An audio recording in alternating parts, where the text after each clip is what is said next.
Hello everybody. First of all, I will just give a short note in the Serbo-Croatian language. Dragi prijatelji, ovaj inicijalni deo, odnosno otvaranje konferencije ćemo raditi na engleskom jeziku. Ljudi koji ne govore engleski, tu je drugar Ivan, koji će, evo ga tamo na kraju, pa on će prevoditi na srpsko-hrvatski za ljude koji imaju problem sa engleskim jezikom, znači sedite pored njega u pretposlednjem redu tamo gore. Tako da, to je što se tehničke stvari tiče i ja ću sad da krenem dalje na engleskom. Hello everybody, we are really sorry for being a little bit late, but this is Belgrade and it's usually like that. We have lost one of our speakers for tonight. Our friend from Romania is lost somewhere in Belgrade. We hope he will be arriving in one moment. 1 hour ago we have located him near the student square, but since then we lost track of him. But as I said, hopefully he will be here soon to join us. So for tonight, we will start with Gotthard Krupp, our comrade from Germany, who is going to give a short or mid-sized presentation about the European Liaison Committee Against the War, which is a European level network of the anti-war committees, of which our Committee Against the War and Imperialism is part of. We don't want this to be some kind of ex-cathedra lecture or anything like that. We are going to give some kind of introductory speeches, and then we would like to hear from you. This event is just an introduction to the, we hope, first Balkan anti-war conference. The next 2 days we will be meeting friends and comrades from the whole Balkan region, with some of the friends from Europe who are present, to discuss the issues of war and opposition to the war. And we are inviting everybody who agrees with the principles of our committee, which you can find together with the appeal that the European Committee has made on the table on the left-hand side. You can see it and also join the conference, which will be held tomorrow and the day after tomorrow. And not to make it any longer, comrade. Thank you for the invitation to this conference. I think it is very good to have such a conference here in Belgrade, for I think that this region had enough wars in the past, and now we have to do anything that war doesn't come to Europe, that war doesn't come to the Balkan. And first of all, I just would like to bring the greetings of the German coordination and the European Liaison Committee. On the 8th of July, that means 1 year ago, we invited from Germany to an online conference against war, against social war. A war in Ukraine that is escalating further and further today to the warmongering governments and the NATO. Right up, use Western weapons will be used now to create a direct against the targets deep inside Russia. This will create a new situation in Europe. Together, and that was a point which we pointed out last year, was to our demands, immediately ceasefire and negotiations, no arms deliveries, no armaments on war budget, lift the sanction, and we said neither NATO nor Putin. Well, we are not in relationship to one of the governments, that means to Russia and all the NATO states. We are independent.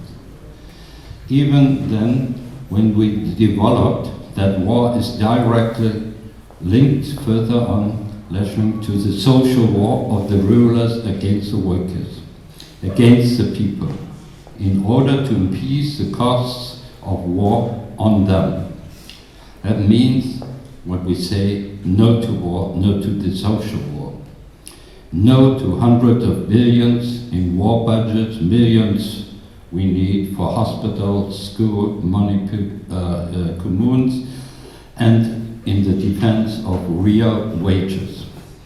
And we have to decide to unite our struggle across all the European borders and to strengthen the fight.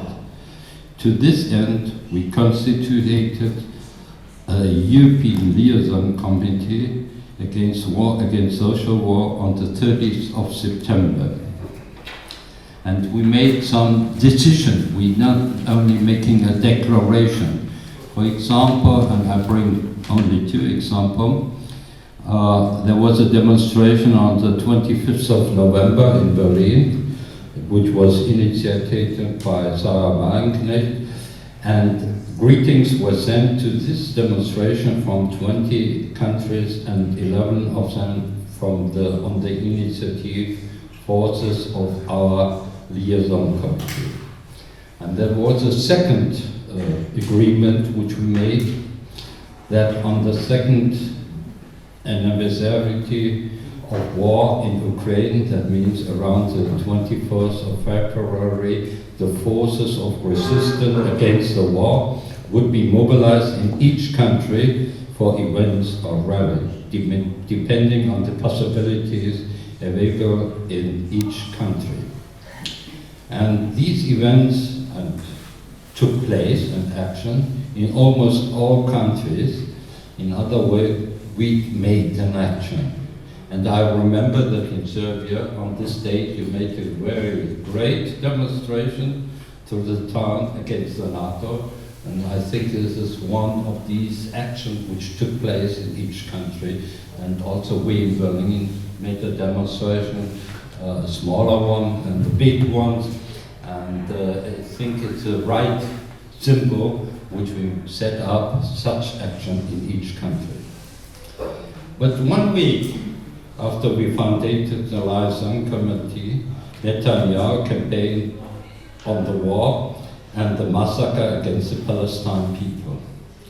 And together we stand up and said, immediately withdrawal of all the troops, Israeli troops, immediately end the bombing, lifting the blockade of Gaza, and stop the massacre against the Palestinian people. And, which is very important to say, we think it's right to stop all the financial support and arms deliveries to Israel. And I think we made set up in most of the countries a campaign for these demands. Our first meeting we made in Paris, and it was the first meeting in presence, and we summarized the demands and adopted to an European declaration. And you find this declaration on the table, and there we combine the question of the war in Ukraine with the struggle against the massacre in Gaza, the struggle against social war of the governments against the workers and the people, and all social achievements of labor movement. We have included one point in this case, in this declaration. It's a new element, the defense of all democratic rights and freedoms. That means the freedom of expression, assembly and demonstration, the right for organization and independent unions, and the right to strike. I think this is very important to put in these demands, for we had the discussion about the situation in France and in Germany, that these rights, there is a real attack in Germany and in France against these rights, and it is not so hard in the other countries, but we were astonished that in Germany and in France we had these attacks, that meetings are forbidden, that demonstrations were forbidden, and you have the same thing in France, for example,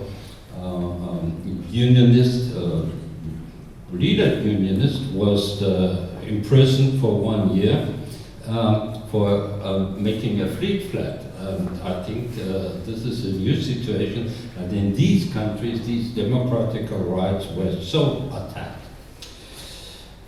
I think it is very easy to understand that why the government make such attacks.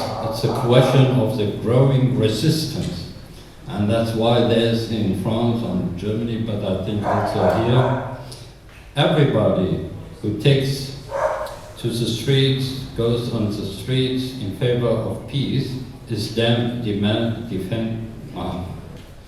defamed as open right-wing and close to Putin. And everyone in favor for an immediately ceasefire in Ukraine is discredited, being controlled by Putin. And anyone who calls for the stop of war in Israel is crimed to be pro-Hamas or anti-Semitic.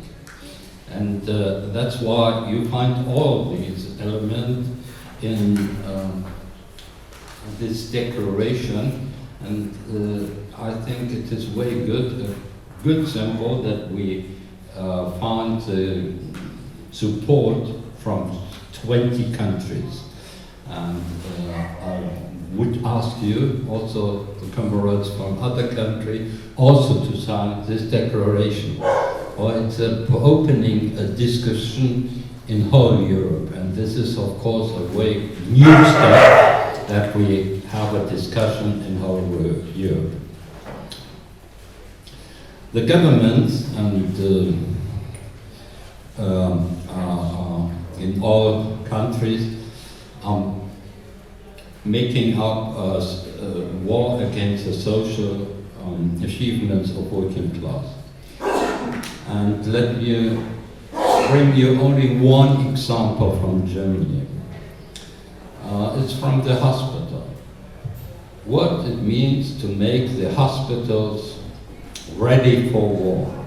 And they've written it. That means that the hospital must be able to throw 1,000 injured soldiers a day. That shows what kind of war they are preparing in the center of Europe. And I think what we want to be, and there's only one solution, that the resistance of workers and the people to this policy against the government. And this united us all across the border, and despite the different situation in individual countries. Let me make the one remark. Oh, Romania is not here. Thank you. I apologize.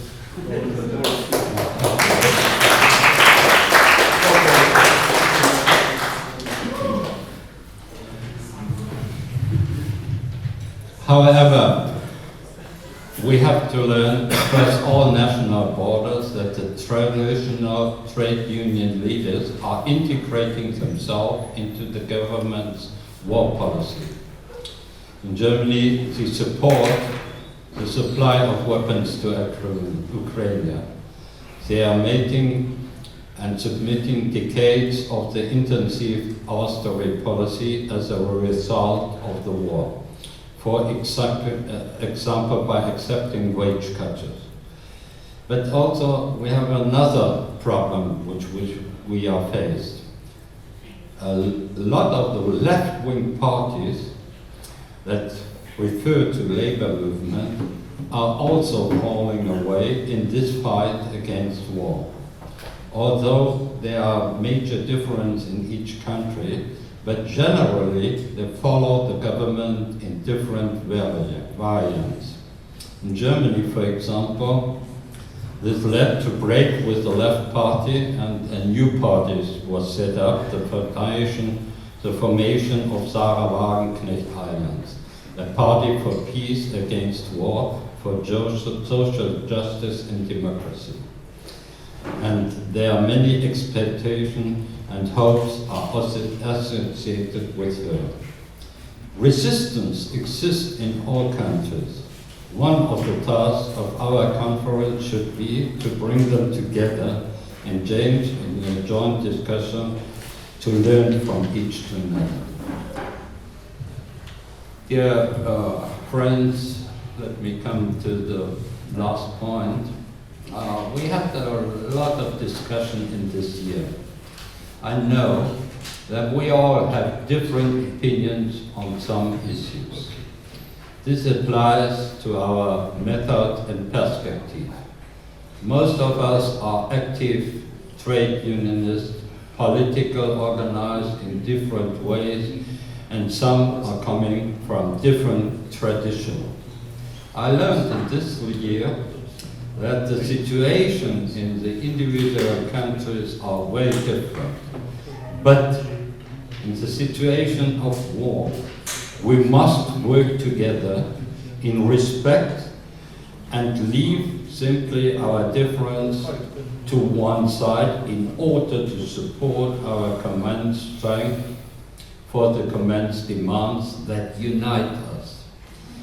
I'm delighted that we are able to share very good experience here on the conference today, and I know that the Serbian committee has a lot of parts, different people that united in the question of war. And I think what the committee we set up, this liaison committee, is just also compromised. It's not one party group, it is just different positions which come together.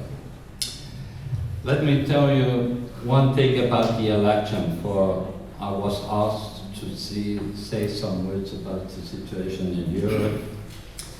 In Germany we had now an election, and the main thing was a rejection of the war policy of the coalition of SPD, Greens and FDP.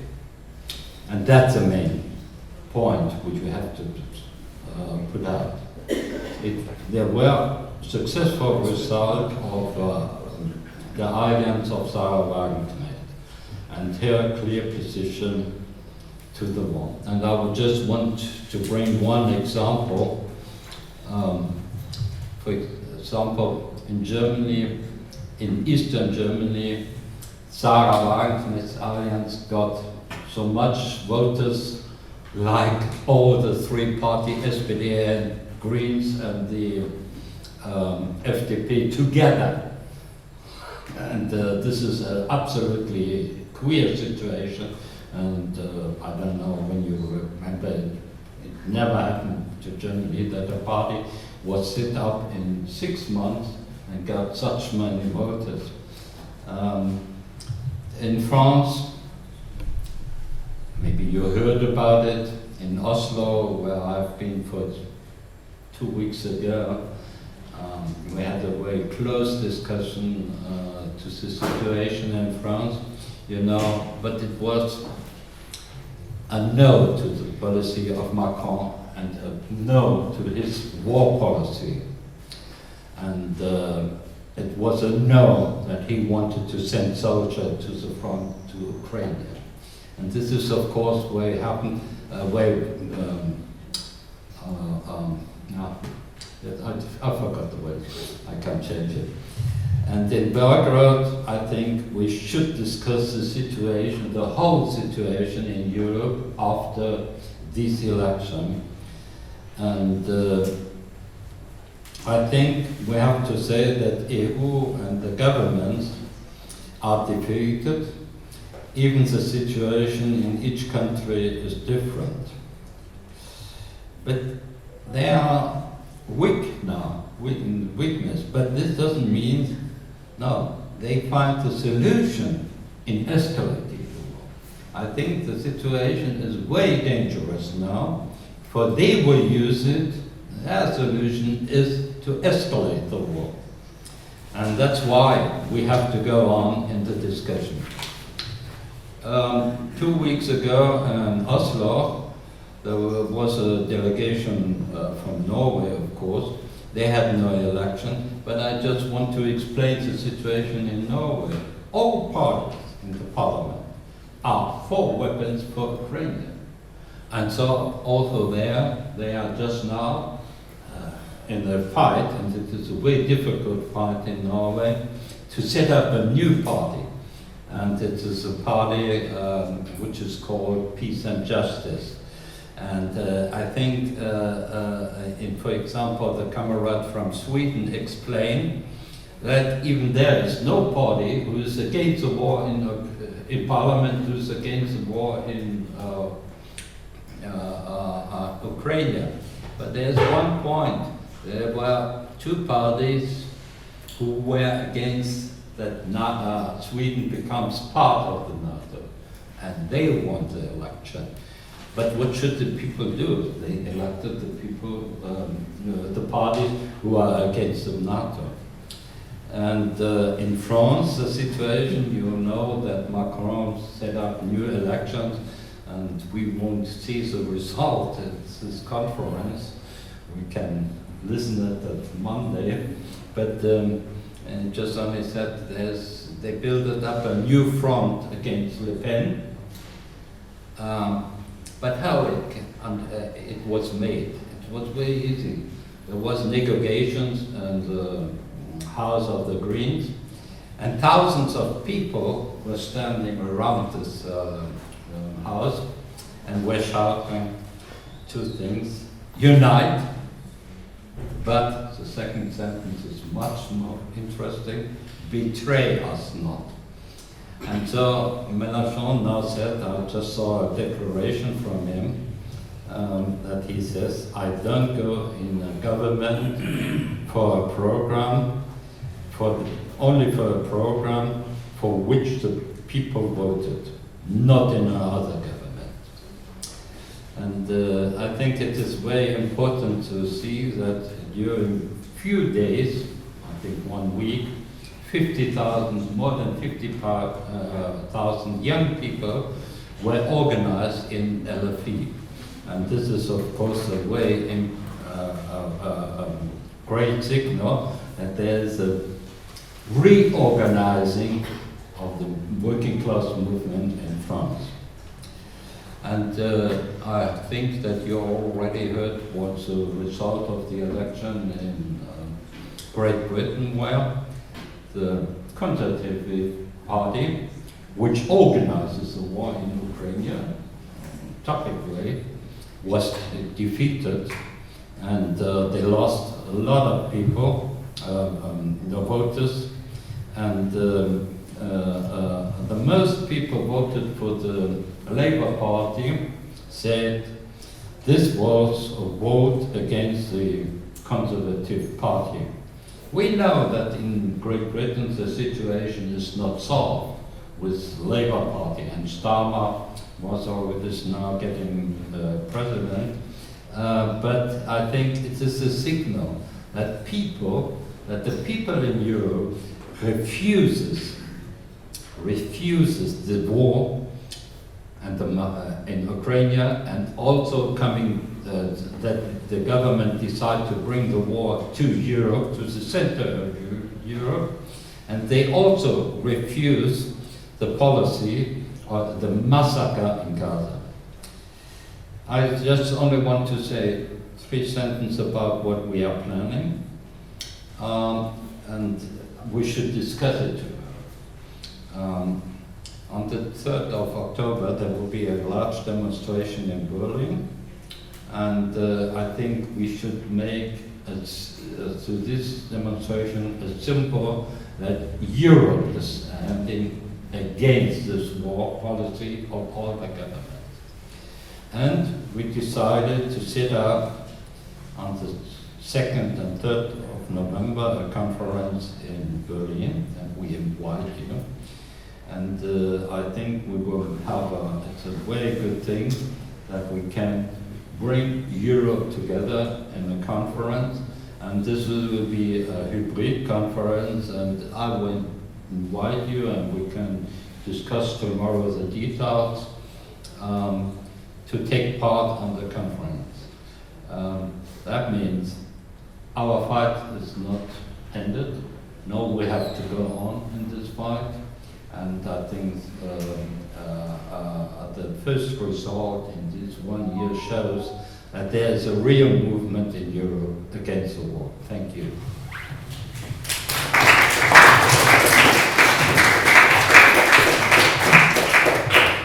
Thanks to the Comrade Gotthard, who gave us this nice overview of the work of the European Liaison Committee against the war and the collapse of the parliamentarian system in Europe.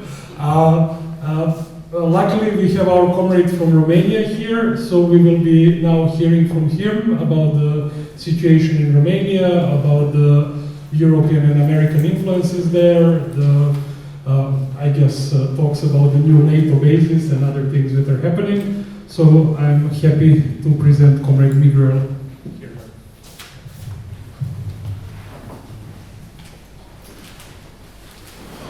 I'm glad to be here with you. I'm glad because there are many young people. Sorry.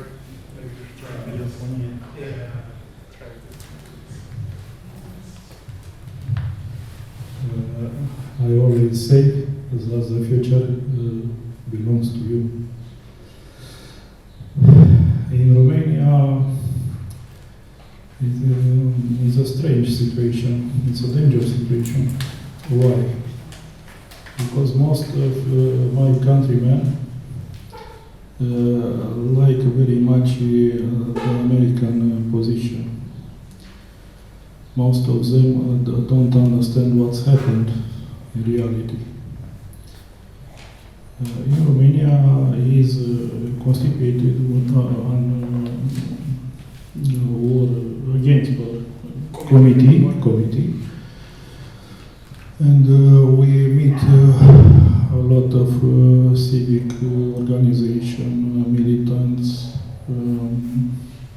trade unions in different sectors, and we debate this problem of war. There are more than 2 years. We are the closest nations.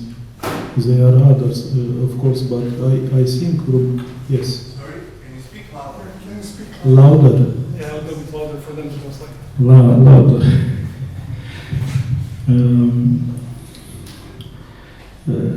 Is a strange situation because in this election this year, the establishment, the political establishment in Romania remains the same. And Romania have not sovereignty and not independence for many years. These attributes of sovereignty and liberty belongs to United the European. I'm tired. I drive from 9 a.m. this morning. This attribute was partners of the United Europe and the United States, and we see that United Europe was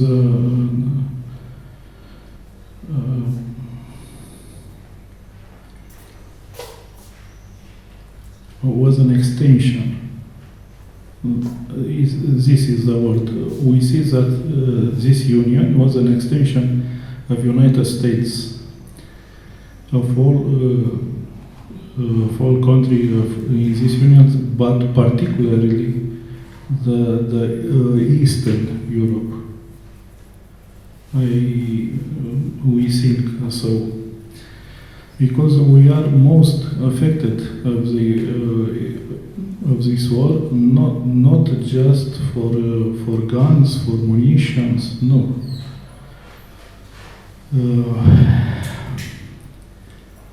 Ukrainian exports affect our economy, our land workers. There are farmers who extinguish because the products of Ukraine or as most expensive in Romania by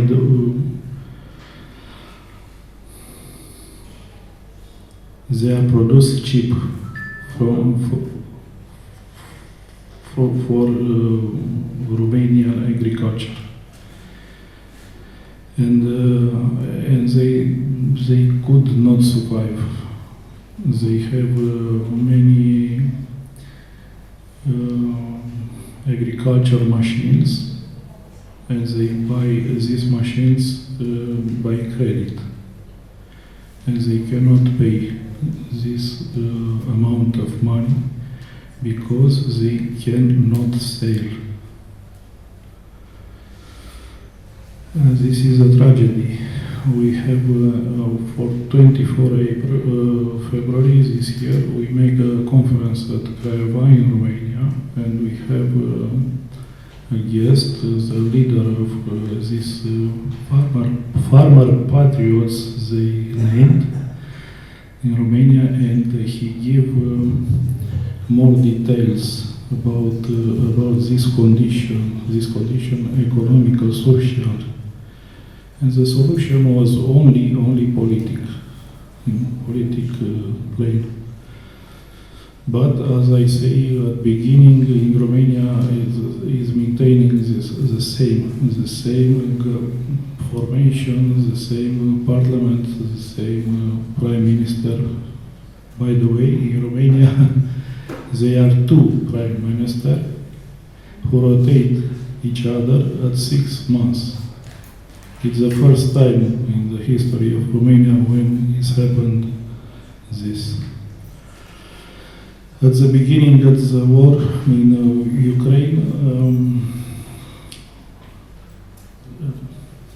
United States established a headquarters in Ministry of National Defense in Romania. 3 or 4 floors are for them.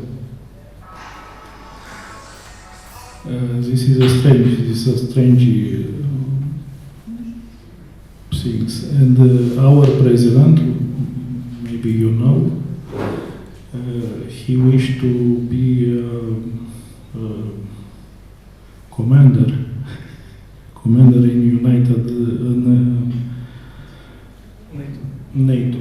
NATO, OTAN for the French people.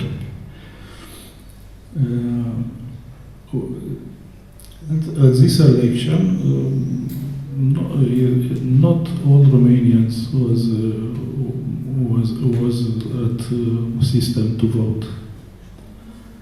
Only 30 or 40% of them, because they have no choice. They have no choice. They have no other formation.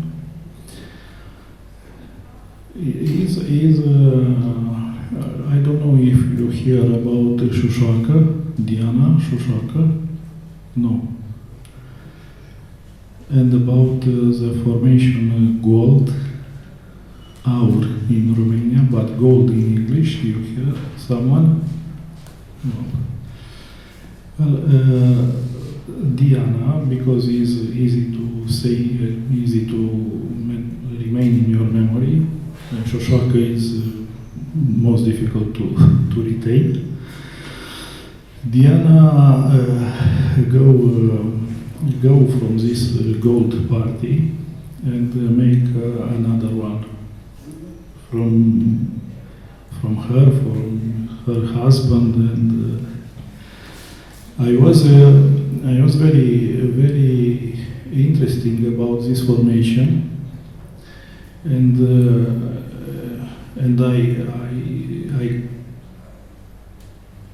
I subscribe to become a member of this party until the first Congress. I never was, until this stage, member of no party. And I was very, very curious to see the elections, the democracy of this party. That's why all right. And is not 1% democracy in this party, in this new party of Zoriana, and I told you details.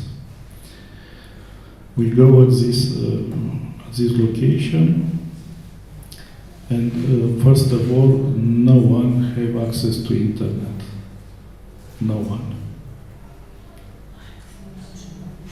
We can't use the internet. First thing. Second thing is that they are not proposal for the name of the leadership. No, they have a list of names. It's the only proposal, and the paper of vote, there are 2 squadrons, yes or no.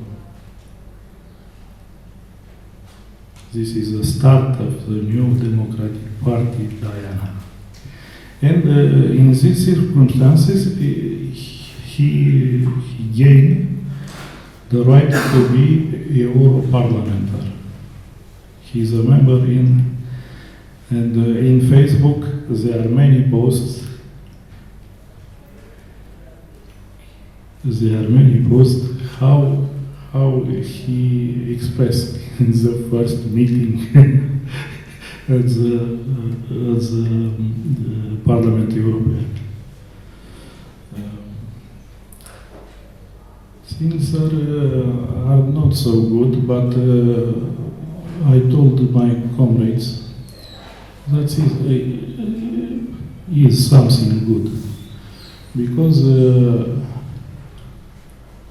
the Europeans, the member of this parliament, must see himself, the quality of education in Romania, because the system of education in Romania is low, is very low.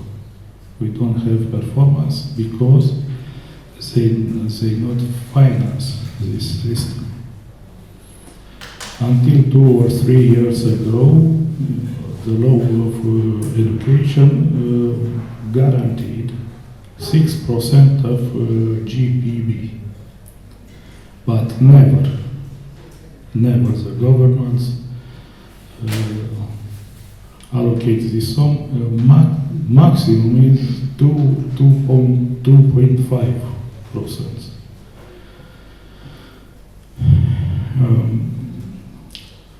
About the interest of America in Romania, we have just one objective military. In Romania is a radar of Deveselu, is 50 kilometers from Craiova, but in this moment, as he spoke earlier, the things are bigger. At the Chernobyl was built the larger base of America, and is another base about nobody knows in Moldova. In northern of Moldova, it appeared a wall of 7 kilometers long. 7 kilometers long. Is nothing around him, but we suspect that is the second base, because it's strategic point.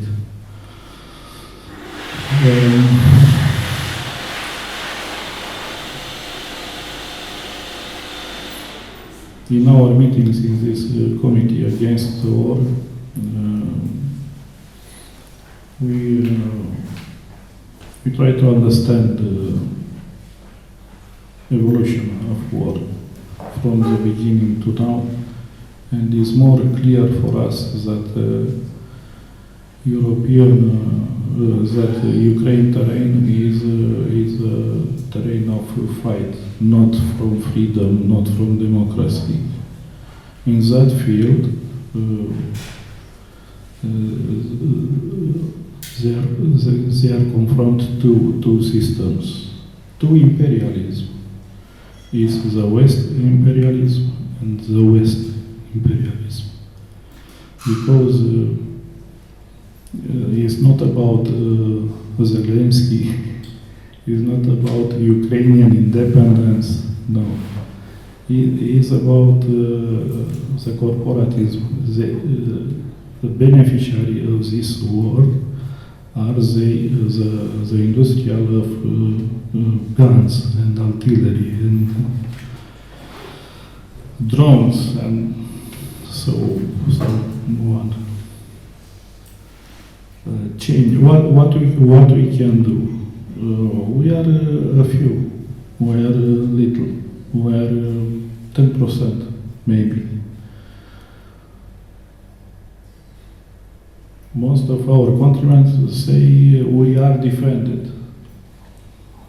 My man, I don't want to be defended. I want to not be attacked. It's not a problem to defend. Why they attack me? Because in the socialism, Ceausescu, you know this name probably, they have a good relation of all countries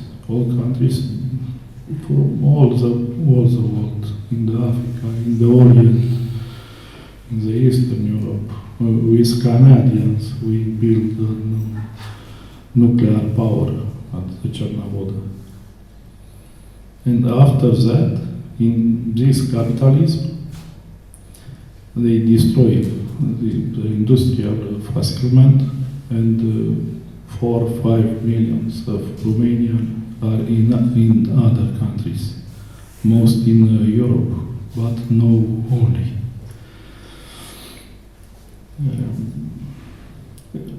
What we can do?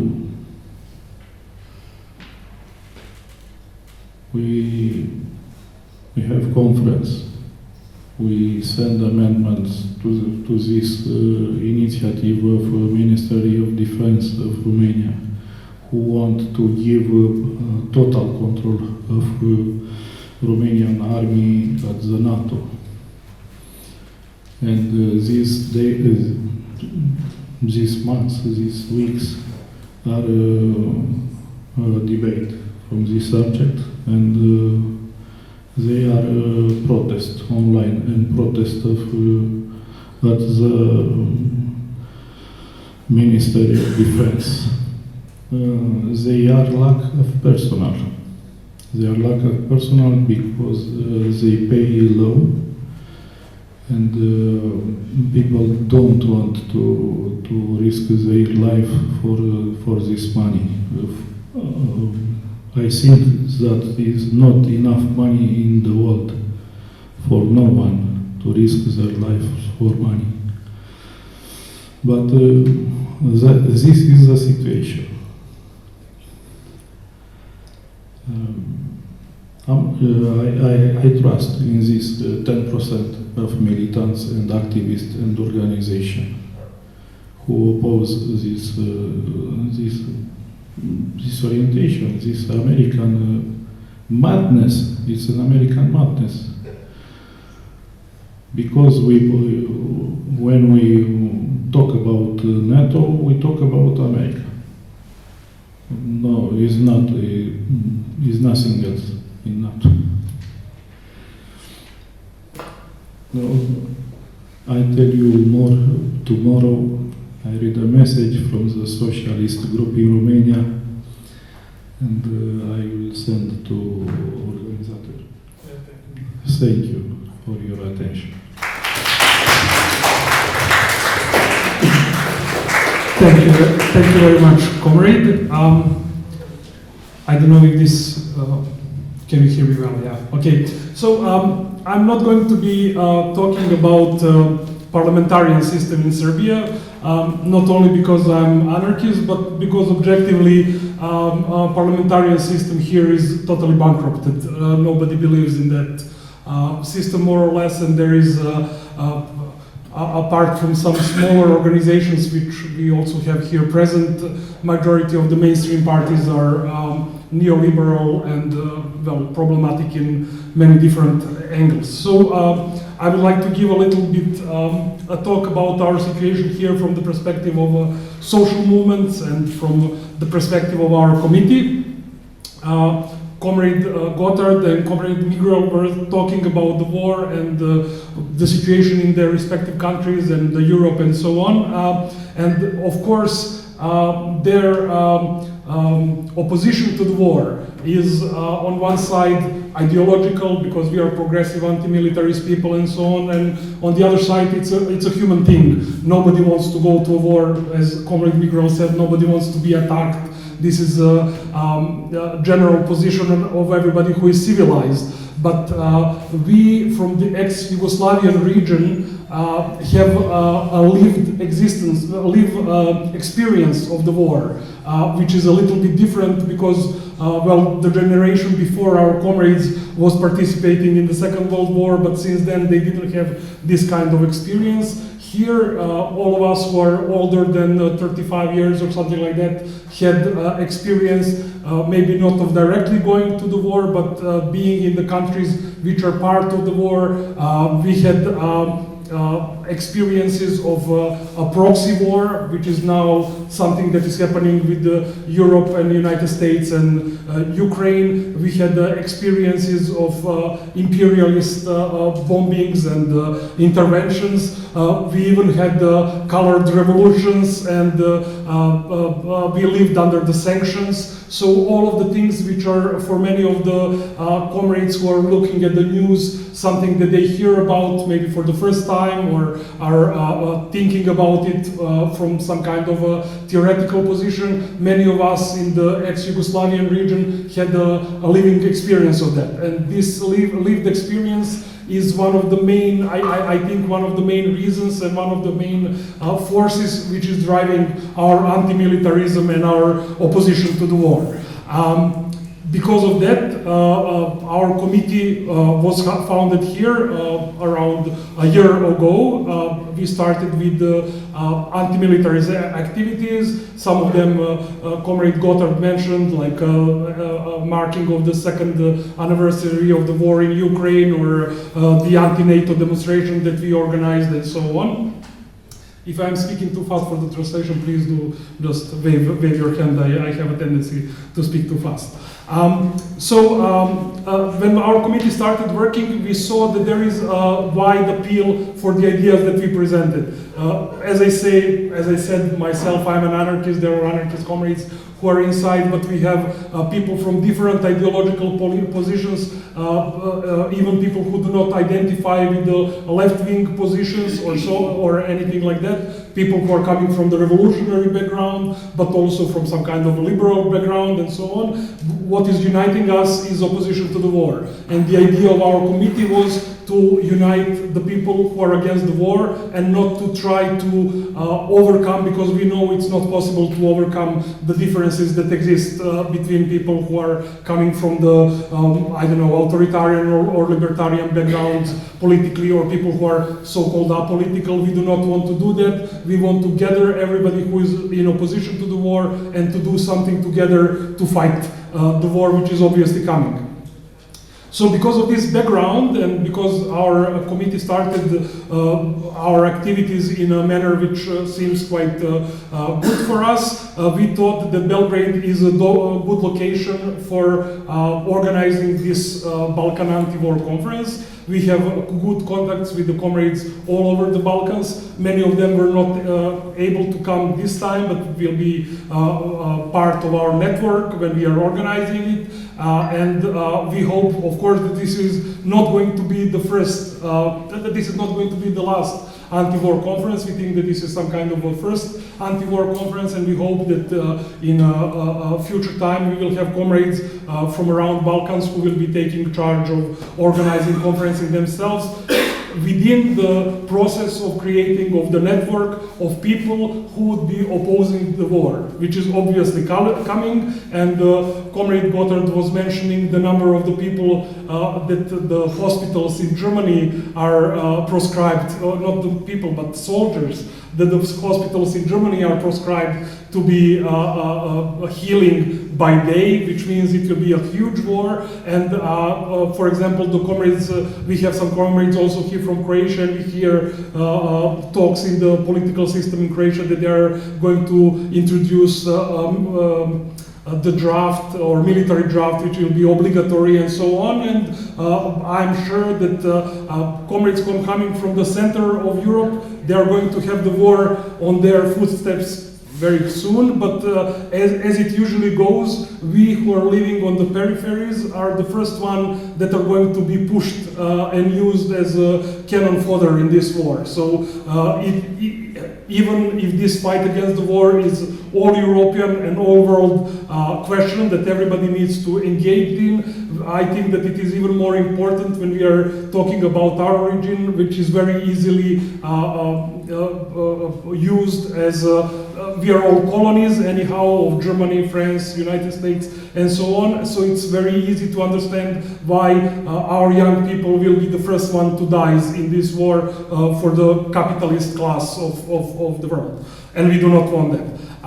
When talking about Serbia concretely, our country or our state, or the state we are living in, is the only state apart from Belarus in Europe which is has not imposed sanctions on Russia. And as I mentioned before, some of us who were living under the sanctions, we know that the sanctions are a form of war. It's a war against the normal population. It is, for example, it is not Putin and his cronies in Russia who are going to have problems with getting medicaments or other things. It is the normal people. And this is the same thing that was happening here. When Serbia or Federal Republic of Yugoslavia was under the sanctions, it was not Milosevic or the ruling party who was having problems to get basic things for their life and so on. It was the ordinary people. So we feel that the fact that Serbia didn't introduce the sanction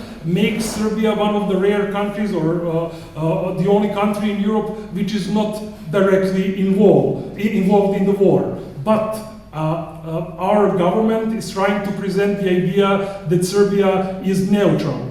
But we know that there is no such thing as neutrality. The question is on whose side you are neutral. And Serbia is by every measure neutral on the side of NATO. Serbia is producing a huge amount of weapons for NATO side in the war in Ukraine. And this is something that our committee was talking about for a long time now. But now, even in the mainstream media, it started with the Financial Times recently, and then Serbian media picked it up. It shows that there is almost $1 billion of euros worth of ammunition was sent to the NATO side in the war in Ukraine by the Serbian government. American ambassador is the main person in this country. If you want something to be done, he is the guy who is deciding what is happening and so on. So this is our reality. We are living in a country which is pretending to be neutral because the majority of the people do not want to be in this war, and this is why the government, who is aware of that and with the intention of stabilizing the situation and managing the neoliberal changes and so on, they know that they need to pretend to be neutral, but under the table they are pulling us more and more into the war. And we feel that there is a need to stop that because we know that this is just the first step. When the ammunition is the first step, then the people will be sent to the war, and then the things go on. When the European Committee was formed, and when our committee was formed, the Ukrainian war was the main focus of the anti-war movement, because this was the thing that was going on. But as time progressed, the massacre in Gaza started. There is other smaller conflict sites all around the world, and of course there is a obvious tendency of going towards the large war between China and the AUKUS coalition in Asia. we do not want to see all of that. And when mentioning, for example, situation in Gaza, we should note that Serbian state has exported the millions of words of guns since the October 7th to Israel. So again, we can see that Serbian state, apart from what they are saying that they are neutral, they are in fact involved heavily in the conflicts that are going around, and we feel that this is the reason, one of the many reasons why our committee needs to work here. So, as I say, there are different conflicts going around the world. There is preparation of the war that is going around, and this kind of warmongering atmosphere is omnipresent around the world. And because of this atmosphere, there is a war which is being led by other means. We have the war, as Comrade Gotthard said, war against the society, which is being led by the ruling classes. We have a huge inflation, which is making the lives of majority of the people absolutely horrible.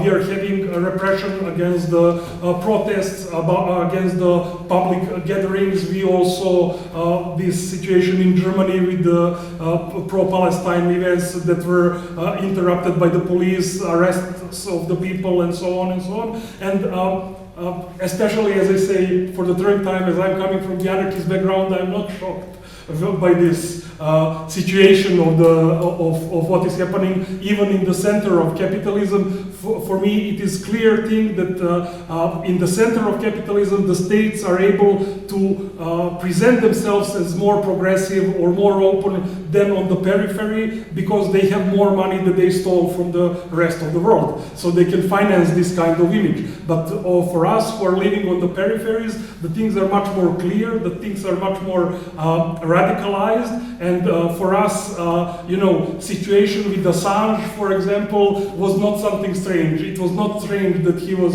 held in the so-called country of the rule of the law, the Great Britain, prosecuted by the Sweden, and so on and so on. This is something that we expect, and we generally feel that this kind of presenting themselves as a democratic systems, this goes only as far as you are not questioning the system.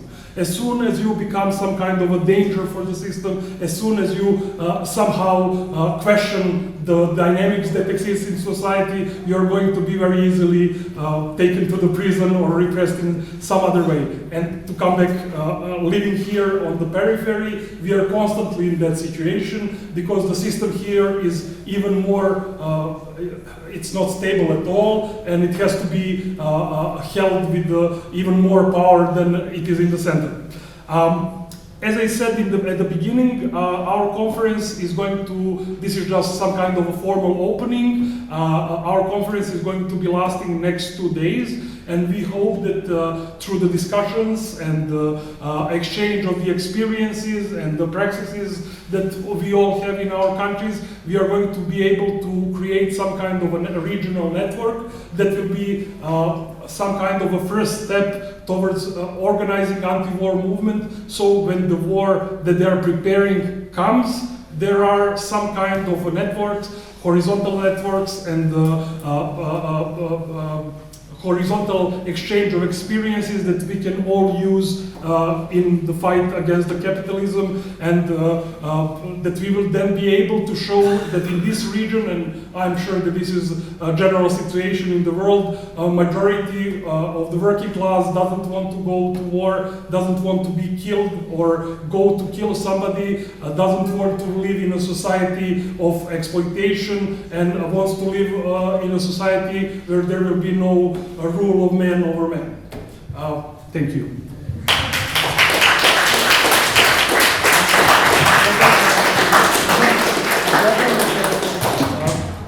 So I didn't want to bother you too much, because our comrades already gave a nice introduction, so I kept it short. And now we would like, of course, to hear from some of you. If any of you would like to give some kind of impression or ideas or anything like that, we would like to hear from you. And of course, we are all inviting you all to come tomorrow and the day after tomorrow from 10 o'clock till 18 o'clock. We are going to be meeting here in Magacinu. We will have a break in Zacin center for the lunch and so on, but we would like everybody who is open for the principles that we presented, fighting against all imperialisms, fighting against the war, against armament, against export of guns, and against sanctions, to participate and together with us create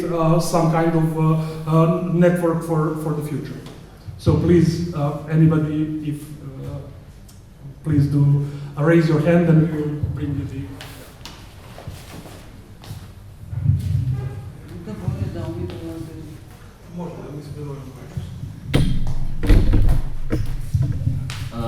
I think it's important to say that the only point of the Russian-Ukrainian war is to spread one part of capitalist influence, the one part of the ruling class, and that the capitalism here revealed its face in many ways. For example, in Ukraine, the most heard argument for the war, for the NATO war, is that some people need to protect their land, and the protection of its land only means the protection of one capitalist state.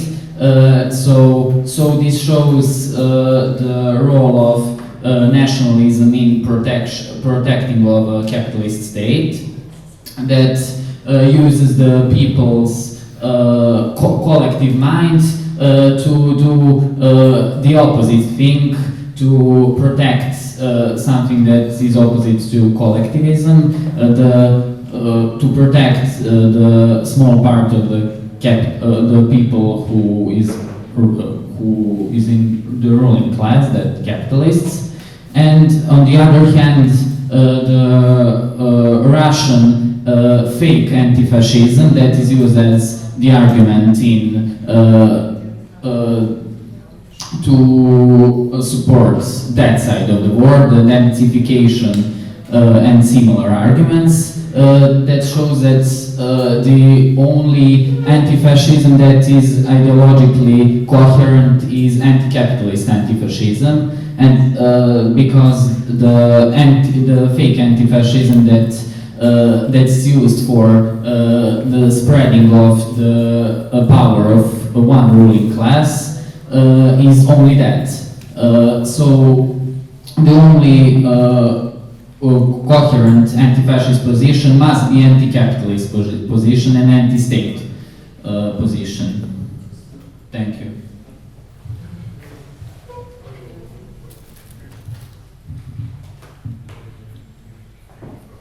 Thank you.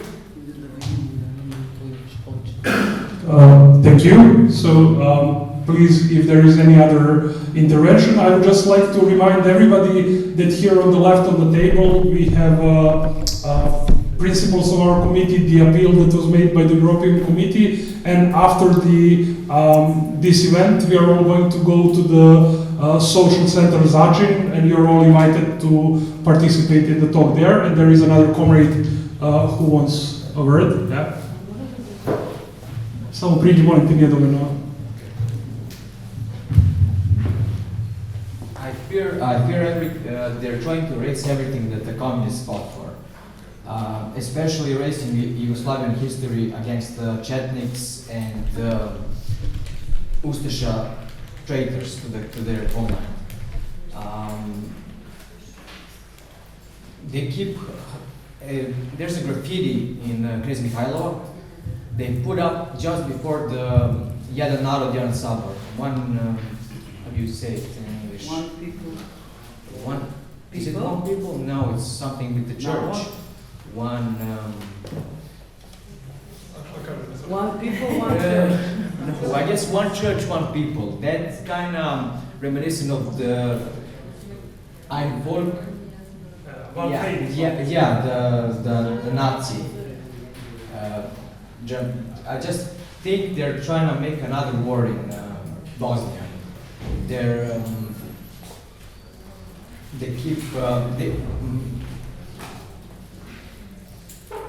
the reason they keep saying we shouldn't support Palestine is because they're Muslim. And they're using that old rivalry to push the war, or just keep it in the hush. And I don't know, it's all just fearing there's too much fascism in Serbia for Serbs, you understand? That's it, basically. Just I don't like the radical party or the Napredna stranka. All the parties are Yeah, they're all serving one master. Yeah, capitalism. Yes, we are all afraid of the war, and I think this is one of the reasons why we are all gathered here. Yeah. We do not want to see another bloodshed, and we have that experience very relatively recently. Yeah, and negating the massacre on our side is also horrific. I mean, I feel like we need to face the truth, and as a people, I don't know, but just, yeah. Thank you. Thank you.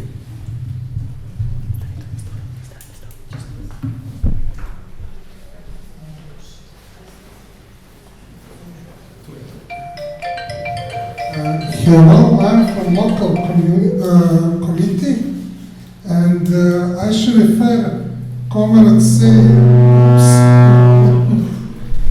that only struggle is against capitalism and against state, and I couldn't agree more.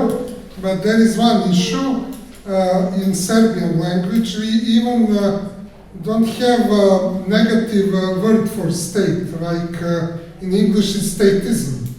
It was during communism reign, some from French, I think etatism. It was a lot of rule of state, state directed or something like that. But we even don't have word, and it is the root in our history. We will have subject, I think in Sunday, against malpractice of nationalism or something like that.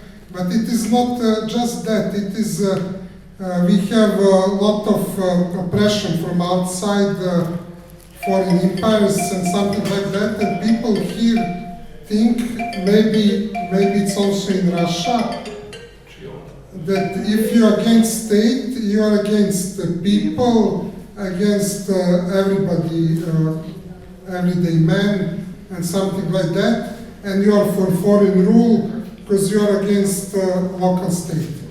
And I should ask one question, Comrade Popescu. I'm not sure, I heard that it was one base in Romania, American base. It was installed during some affair against Iran nuclear rocket program, and it was supposed to be against Iran, but it is against Russia. It was defense shield in Poland and Romania, and it could be offensive also. And I heard Russia had in Crimea one squadron directed just for this base in case of some close nuclear war and something like that. And do you know something about now what had happened with all this stuff? Just a second before the Comrade Popescu answers, Comrade Gotthard also raised his hand. So, and also, but first let us go to, can we have first please, you and then Comrade Popescu and then Comrade. Okay, I just only wanted to say one thing. We have to make the situation clear. And the main point is that they are daily preparing a war, a great war. Of course, I also have to analyze that capitalism is the reason. The worker class movement already said this 100 years ago, but it doesn't help me now. The main thing is what we said in our declaration. We don't want to have the war with thousands deaths of people. We want to stop it now. And this is the main point. that we have to say no to the policy, and that's the main point. And so we are just making the demonstration with different position, and even in our liaison committee, there are absolutely different positions. Everybody has the other perspective possible. For example, we can discuss way fine about the question of socialism, not state capitalism or something like that, but it wouldn't help us in this situation. We can do that, and but we have to mobilize against the war. That's the main point. And for example, I just want to bring one example. We have the greatest strike movement in Germany, I think the last 30 years. Nobody is talking about the war. But the reason why the people are going on the street, they want to save their wages. But war says you have to get much less money. You may not strike. So even these demonstrations, and there were millions on the streets, are a declaration against war. Even nobody says it. And we have to understand also the election, the destabilization of all governments in the European election and the others which took place. It shows that people are looking for a way how to resist against the policy of war of all governments. And that's the main question, and we have to show them a way how they could organize against war, how they could fight against the war. That's our duty, not discussing a question of socialism or what else you want to do. And main point in Norway, yes, of course, we must set up the campaign against the NATO bases. Just like in Romania. It's necessary, for it's a question of our future, of all together. And that's why we set up the committee. And I said, some discussion we do later. Okay, we can do it. But first of all, we have to stop this war, which they are organizing daily. Thank you, Comrade. Now, Comrade Popescu, if you can answer the question, and then Comrade Harry.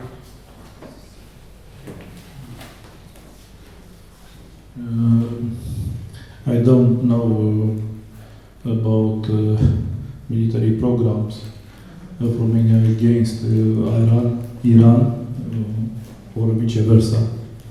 I meet a conference in 2017 in Algeria, World Conference. I meet a comrade from Iran, and we talk about these legends as we know, because we don't know all about military programs of two countries, but we change impressions. What can I say about Iran? And it's easy to verify. Romania created in Iran an industry of tractors, of agricultural mechanism, and they still build in Iran today this tractor U650. Today in Romania this factory was demolished. In this terrain is today a mall, commercial spaces. That's all I can say about Iran. If you know something in after 2017, I don't know. Thank you.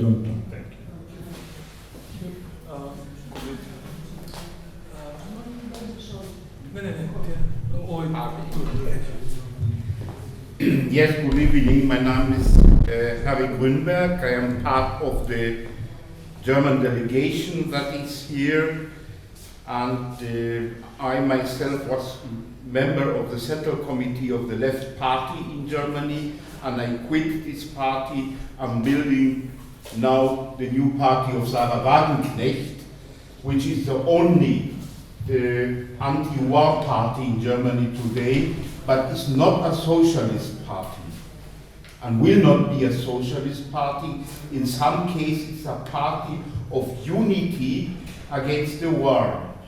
It is because we have to feel, we are speaking about this war, but we have to feel that we are entering into the Third World War.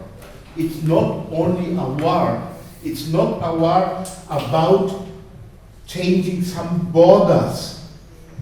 It is a war that results from the deep crisis of capitalism. That is the problem.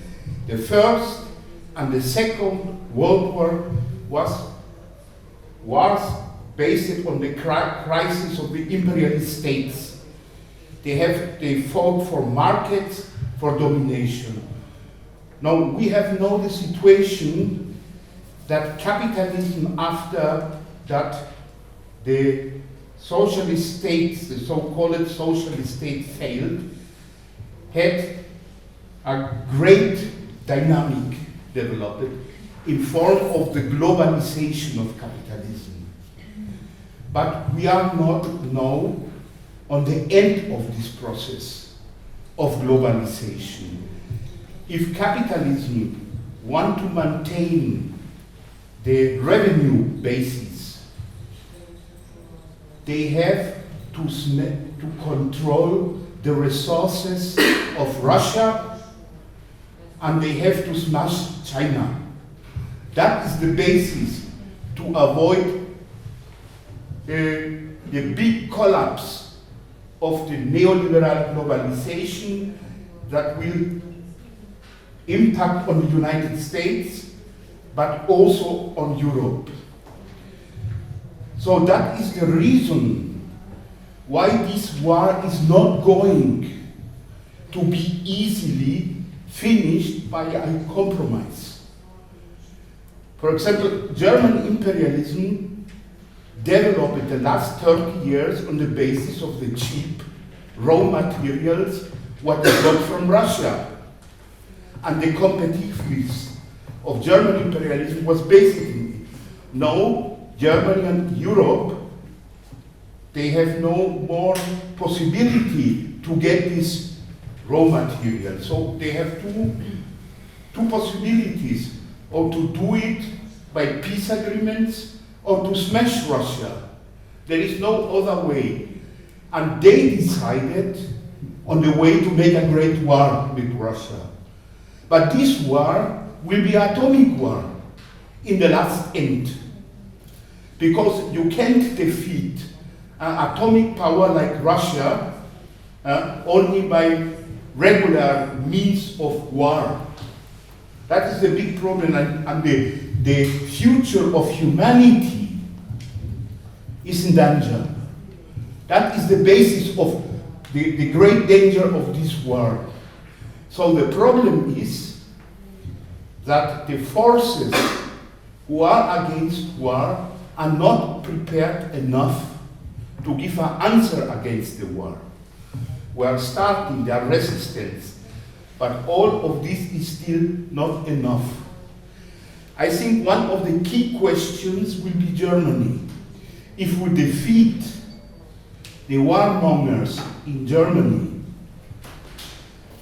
then they will have problems.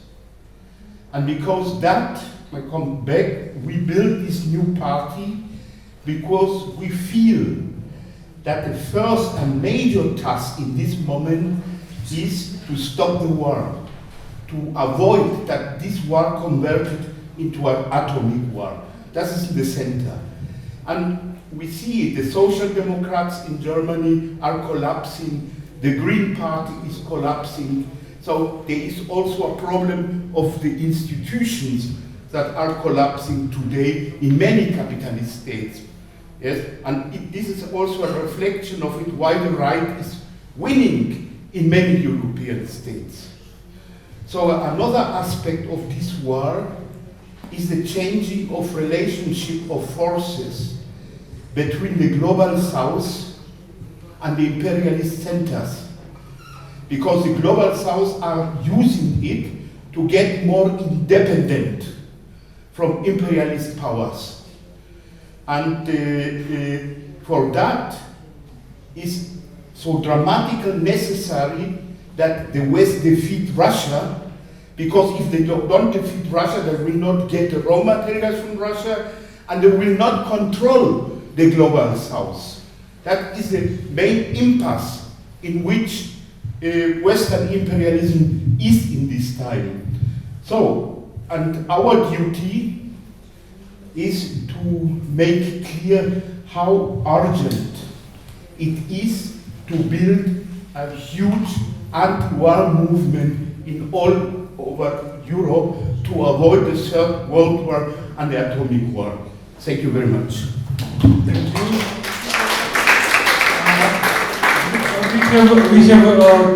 We have 4 more comrades to speak. First is Bartu, then Sloba, and then the comrade there, and then the comrade here. Okay.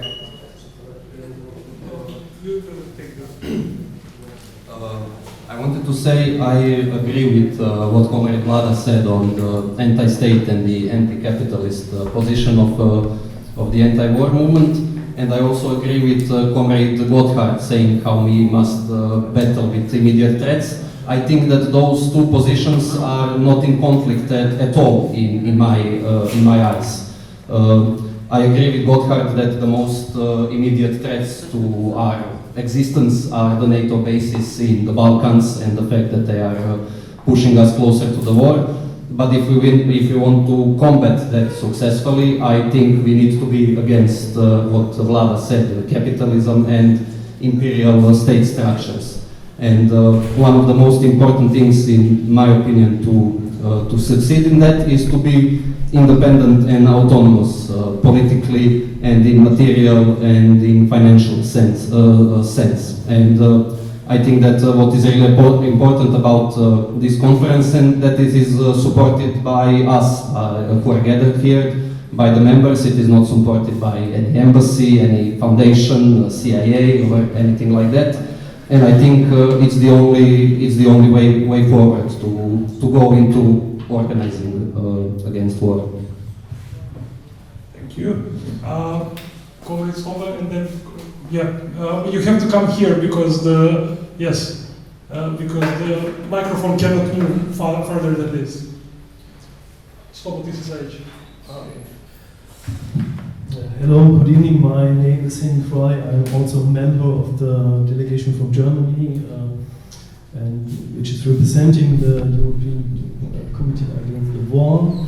And after the discussion, after the reports that I had heard, I would emphasize 2 points.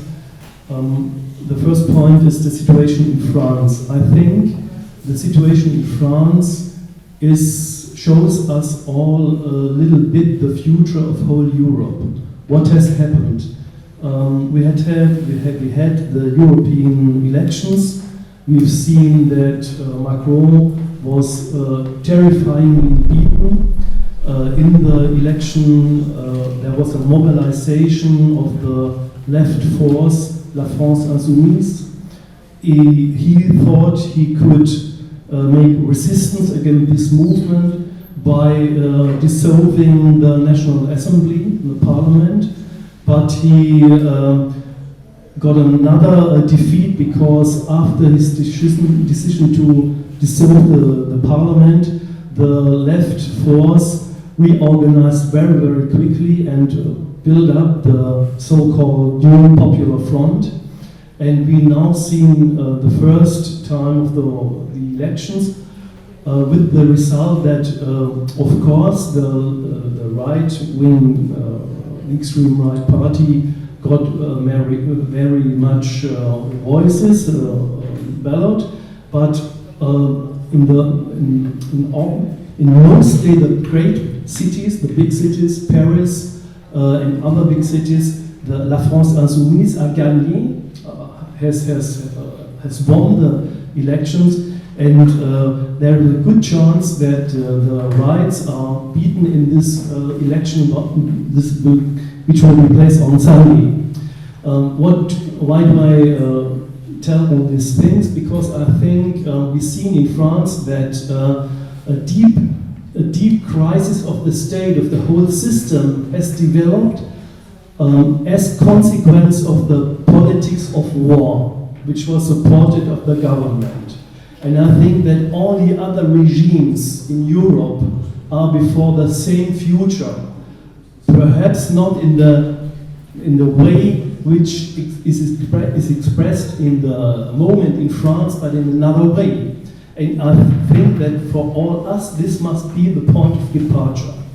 Secondly, this is the second point which I want to emphasize.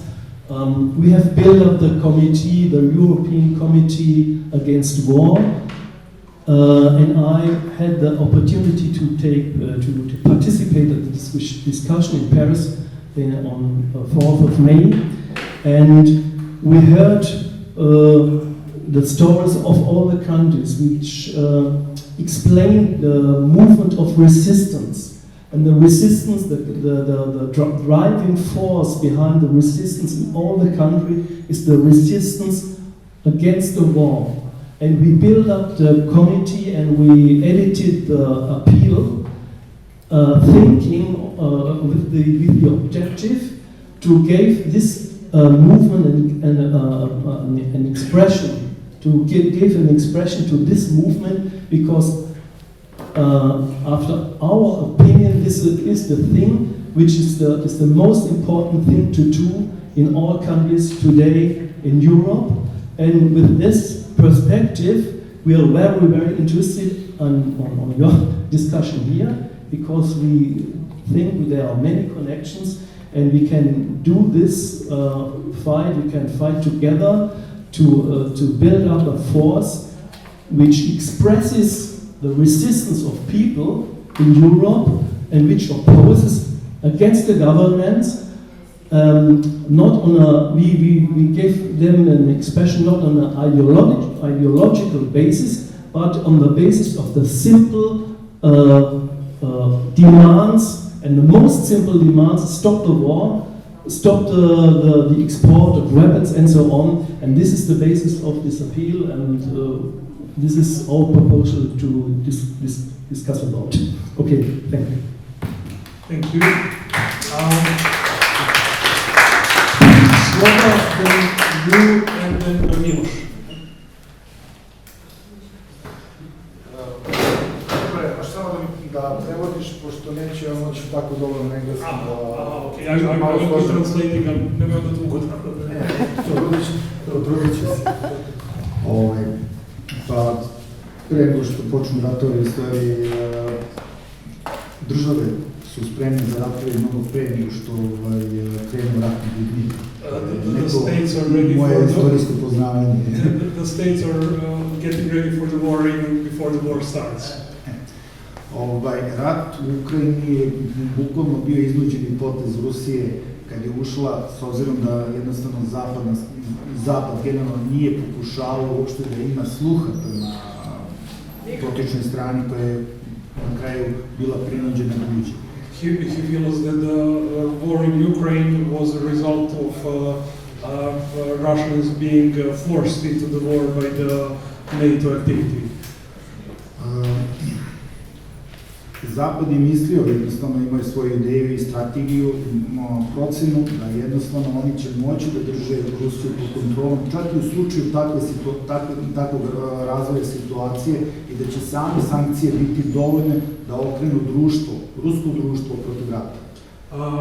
He thinks that the West was under the impression that sanctions alone would be enough for the population in Russia to rise up against the government, and that would be a way of holding Russia under the control.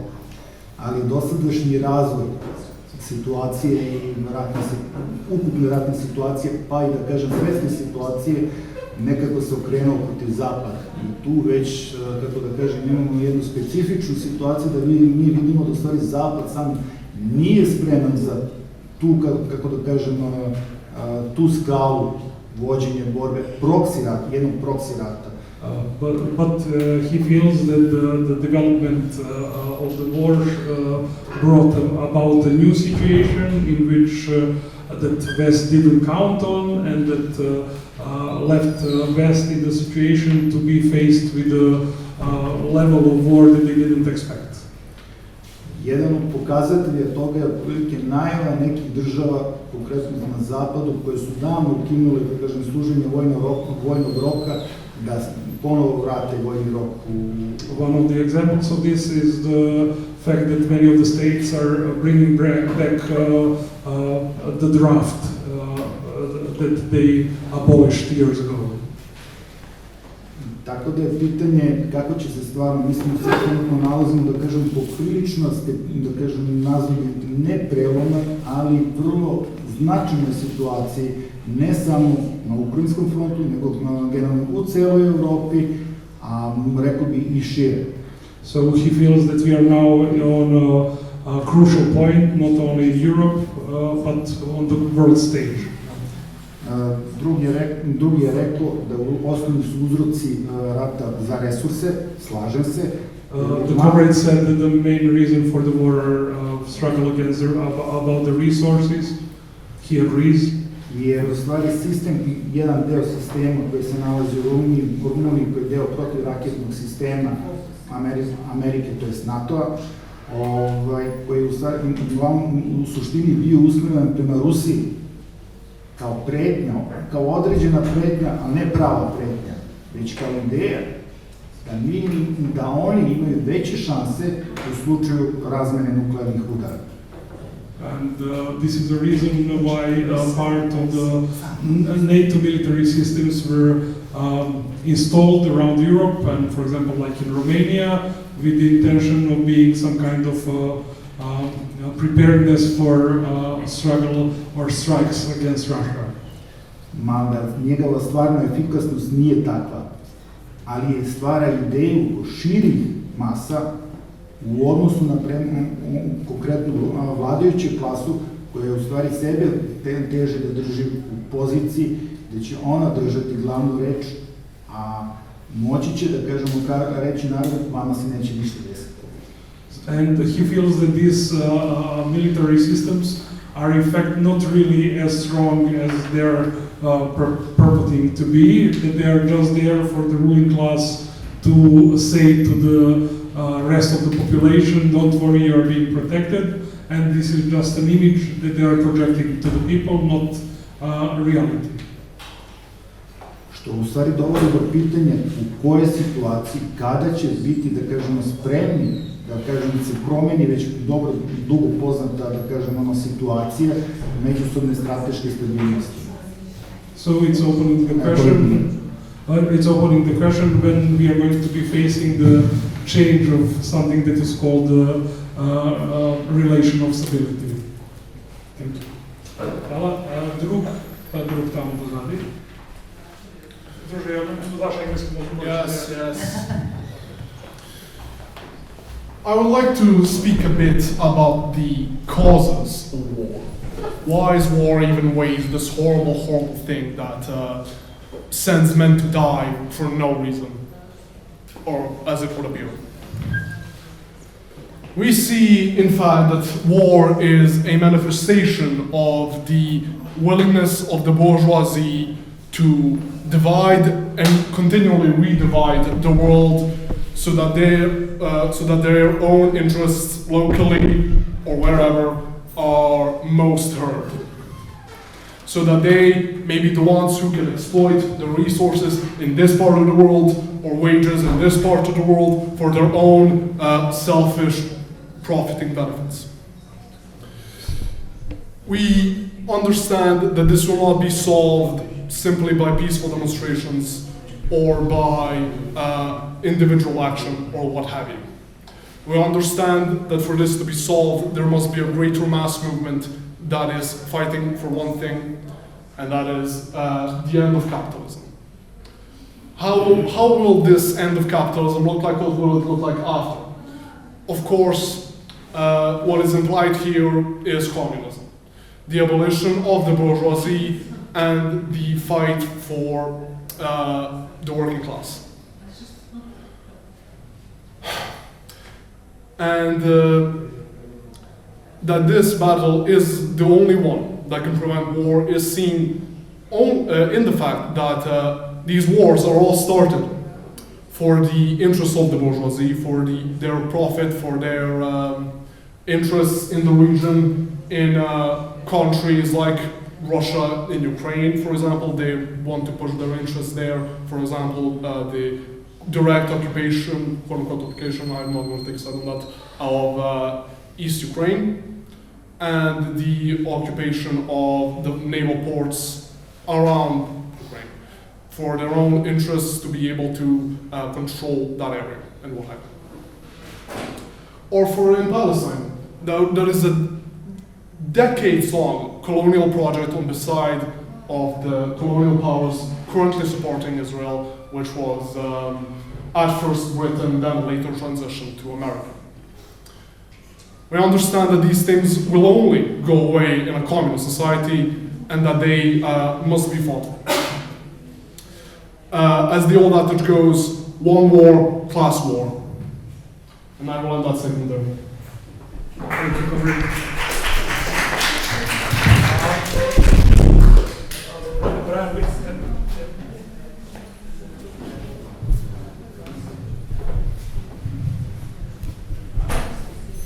So some comments mentioned already like the capitalism as the driving force of these and generally wars, and also was mentioned how people in Europe are sometimes now fighting against the symptoms of the war, not the war itself, like inflation or reduced, increasing cost of living, reducing wages and so on. But what I think is that also, even though it's not addressing the war itself, it can give us perspective of a very effective tool. So since first thing that even the states that are not very directly involved in the war feel is the deterioration of quality of living of the working class, which means that the wars cost a lot and that the working class needs to suffer for them to be financed and to even be possible. So I think that can give us perspective that a very effective tool would be to force them on the contrary. So by unionizing and union actions, we can also, we are here mostly, I think, against capitalism and so on, but we are trying to build a bigger front and to include a lot of people. And one of the things that can mobilize a lot of people is instantaneous improvement in quality of life. So not something ideological, but also this would force the governments and the states to take away the funds and the methods, while at the same time improving the quality of life and also empowering the working class by, getting bigger wages or better conditions at work. And also it would enable strong unions, very direct actions against the war, like in Italy with blocking the exports and blocking production of military means and production of non-military means that will be used militarily and similar. So yeah, that's what I wanted to say, that it could be, we discussed the causes and also the way that we are organizing, being not financed by, anyone outside of ourselves, and also one of the means of direct action and unionizing can be very effective to fight the war. Thank you very much. I just want to explain what is a committee. For example, Nevoy, who is making the military action anti-military action in Inwa, is member of the military of our committee, and he explained in Paris very closely how they organized it. It is of course very interesting. On the other side, we have people who founded a new party, like in Norway, or for example, some members of the PSV are in there. We have unionists, like in Romania. They made a very good declaration on the 25th of February. So we have different initiatives. And the main point is we have to see that million and million try to find a way out of a situation where all government decided they want to go to war. And we have to give them a perspective, we have to help them that they can organize themselves against the war. And that's why I think we must be very open to the different actions are made and to help them that they can organize, that they can build up a party as they wanted, decided, for example, in Norway or in Germany.